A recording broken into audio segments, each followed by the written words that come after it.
जब तुम्हारा शरीर तुम्हारा साथ ना दे, तब भी याद रखो, पहले की मेहनत की हुई कोई ना कोई ऐसी चीज़ आज भी तुम्हारे पास है, जो तुम्हारा साथ देगी, तुम्हें दोबारा खड़ा होने में तुम्हें मदद करेगी। और मैं चाहता हूँ कि तुम एक बार थोड़ा-सा ध्यान देकर देखो, बिल्कुल तुम्हारे पास, तुम्हारे सिरहाने पर ही तुम्हारे मदद की चीज़ें हैं। और अब समय है कि तुमने जो भी बीज रोपे थे ना, अब उसके फल को तुम खुद प्राप्त करो। और इसलिए मैं चाहता हूँ कि जो तुम सबके लिए बचा-बचा कर रख रहे हो ना, आज ज़रूरत के वक़्त जब सब लोग नहीं आ रहे हैं, तो उसे तुम पहले खुद पर इस्तेमाल करो, खुद को खड़ा करो और दोबारा जो तुम्हारा खर्च हुआ है, उसे एकत्रित कर लेना। यही सवाल है ना कि मीठी वाणी बोलने से भी क्या हुआ बाबा? जवाब तो कड़वे ही मिले। अब जब तुम अच्छे से बात करते हो ना, इसके बाद अब जब कोई तुम्हें बुरे से जवाब दे रहा है ना, तो उसका मन कचोटता है। अंदर से वो परेशान होता है तुम्हारे साथ बुरा व्यवहार करके, और तुम्हारी अच्छाई ही दूसरों को भी अच्छाई करने पर मजबूर कर देगी, परिवर्तित कर देगी। इसलिए अपनी अच्छाई को बरकरार रखो और किसी से नफरत मत करो, किसी देवी देवता से भी नफरत मत करो। जब तक पूरी बात मालूम नहीं है, जब तक पूरी परिस्थिति मालूम नहीं है, तब तक किसी पर सवाल मत करो, क्योंकि तुम खुद ये जानते हो कि तुम कई बार हंसकर मुस्कुराकर सबका सामना करते हो। सच कहूं तो वो शब्द सामना ही है कि तुम सामना करते हो, और अंदर से जो झेलते हो उसका तुम एक जिक्र तक नहीं कर सकते, क्योंकि अगर तुमने किया तो जो जगह जो सम्मान तुम्हें मिला है वो छिन जाएगा, तुम्हें पता है।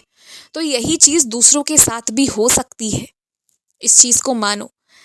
इस संसार में ना कष्ट के कई तरीके हैं। जो सामने से बहुत खुश दिख रहे हैं, शायद वही सबसे ज्यादा दुखित हो। लेकिन एक बात और है कि इसी संसार में भरोसे और विश्वास के दम पर इंसान चाहे ना तो सोने के महल को भी प्राप्त कर सकता है, पर जिसका भरोसा हो, जिसका भरोसा सिर्फ भविष्यवाणियों पर, ज्योतिषों पर नहीं, बल्कि अपने आप पर, अपने भगवान पर, अपने कर्म पर हो। किस्मत जैसी लिखी थी वो मिट जाएगी, दोबारा लिख दी जाएगी। मैं भाग्य विधाता हूं, दोबारा लिख दूंगा, पर थोड़ा मुझ पर विश्वास तो करो। दुख देखकर विचलित हो जाते हो, क्योंकि जो सुख जिन्हें मिला है ना, वो ठीक से आज तक जाहिर किए ही नहीं है कि क्या क्या उन्हें मिला है। सुख वाले लोग शांत रहना बेहतर पसंद करते हैं, डरते हैं वो।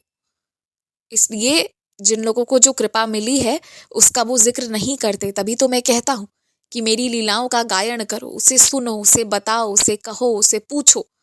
पर अच्छाई कोई बताना नहीं चाहता, और जहां डरावनी सी कोई बात हो या कुछ भी नकारात्मक हो, तो वो तुरंत हर पहला इंसान दूसरे को देना चाहता है।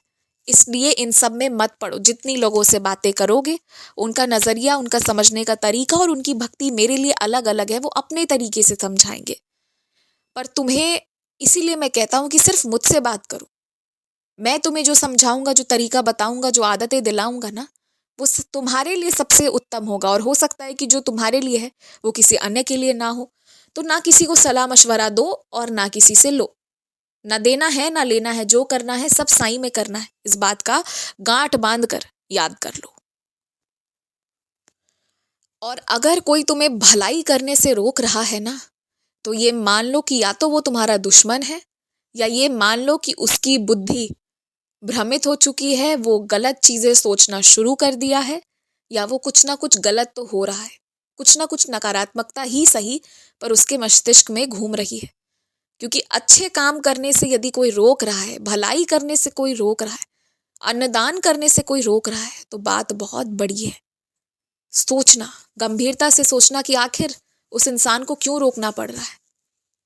हाँ, अगर सतर्क कर रहा है तो बात अलग है, पर अगर पूरी तरह से अच्छाई करने से ही रोक रहा है, तो इस चीज को मानना मत, अपने तरीके से करना, सावधान होकर करना, पर अच्छाइयों को बरकरार रखो। तुम्हें जो धोखा देगा ना, उसे आज नहीं तो कल इस बात का अफसोस होगा और वो सुधार कर लेगा। पर धोखे में वो जो भी तुम्हारा ले जाएगा ना, उससे 1 करोड़ गुना ज्यादा मैं तुम्हें खुशियां लौटा दूंगा, तुम्हारे धन लौटा दूंगा। इसलिए चिंता मत करो। जहां जा रहे हो वहां मैं ही हूं, मैं बैठा हूं, और इसलिए तुम जा रहे हो। बस इस बात को याद रखो, एकदम निश्चिंत होकर जाओ, तुम्हारा सफर बहुत अच्छा रहने वाला है। चिंता की कोई बात नहीं है। बस इतना ध्यान रखना कि किसी भी अजनबी इंसान से या यहाँ तक कि किसी जान पहचान वाले इंसान से भी ज़्यादा चर्चाओं में मत फंसना। सोच समझ कर ही बात करना, वरना मुस्कुरा कर ही शांति से इस सफ़र को निकाल लेना। खुश रहो।